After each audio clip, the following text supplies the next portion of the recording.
You're listening to AI Prism from Seoul Economic Daily.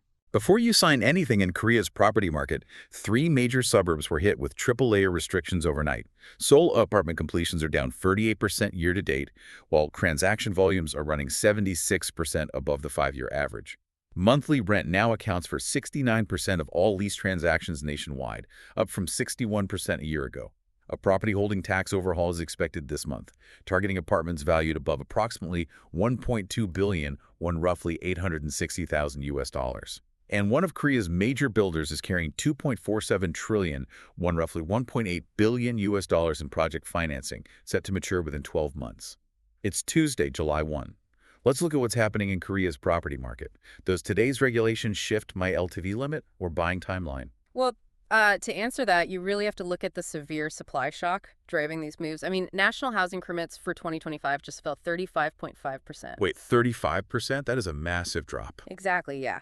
Builders simply aren't starting new projects because, raw construction costs are high and financing is just incredibly expensive right now. So buyers are seeing that 48% drop in Seoul completions, and they're just panicking. Right, they're rushing into the market out of pure panic, Yeah. which is artificially spiking the transaction volumes. It's like a game of musical chairs, where the government is actively removing chairs instead of just stopping the music. But wait, if lack of supply is the core problem here, why is the government punishing buyers? So it's not actually a fix for the supply issue. It's really a triage move to stop a highly localized speculative bubble. Like on June 30th, they hit 3 specific cities, Waseong-dongtan, Yeonkyung, and Guri. Right, with what you're calling triple-layer restrictions. Yeah, exactly. Those 3 cities make up Korea's semiconductor belt. Massive tech sector job growth is projected there, which, immediately attracted speculators chasing capital gains. Oh, wow, so they're just following the tech money? Yep. Dongtan actually saw the highest price gains in the entire country this year, with one unit hitting $1.6 million. So the government just had to step in to cool the fever. And that triple-layer restriction, that drops loan-to-value LTV caps down to 40%, right? And mandates that buyers actually live in the unit. Right, which is a really big deal. Let me clarify something for the listener here. Yeah. This mandate is specifically designed to kill gap investing, isn't it? Because normally in Korea, through the Jinzi lease system, a tenant gives you a massive lump sum deposit instead of paying monthly rent. Precisely. Speculators use that massive Jinsi deposit to fund the actual purchase of the home, so they're paying very little of their own cash out of pocket. Right, and that difference is the gap. Exactly. By forcing buyers to personally occupy the unit, you legally cannot rent it out. The Jinsi loophole is closed. Slammed shut. But this brings me back to my earlier point. If you intentionally wipe out buyer demand in these booming areas, aren't you just hurting the builders even more? Yeah, you are. Especially when they're swimming in debt. Like Lotte Construction, you mentioned earlier, they have 2.47 trillion won, roughly $1.8 billion in project financing maturing within 12 months. Right, and this is the vicious cycle underlying the whole market. Project financing, or PF, is basically short-term, high-interest construction debt. And builders take out these loans relying on future home sales to pay them off, right? Exactly.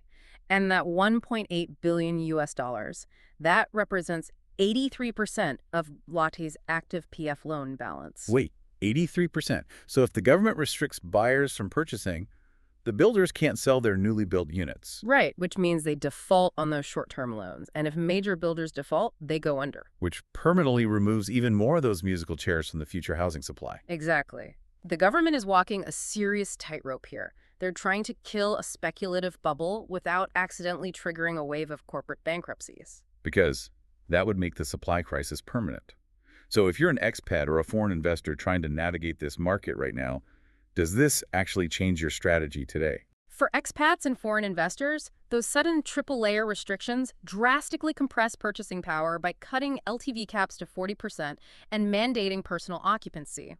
When you combine this with the anticipated late July tax reform, which is forecast to heavily hike annual holding costs for properties over 1.2 billion won, or about $860,000 US, the rent versus own math tips sharply against buyers. Ultimately, this tightens your buying timeline and forces an immediate pivot away from rental-backed acquisition strategies. Wow, so the old playbook is just entirely out the window. It really is. And, this leaves a massive question hanging over the market, the balloon effect.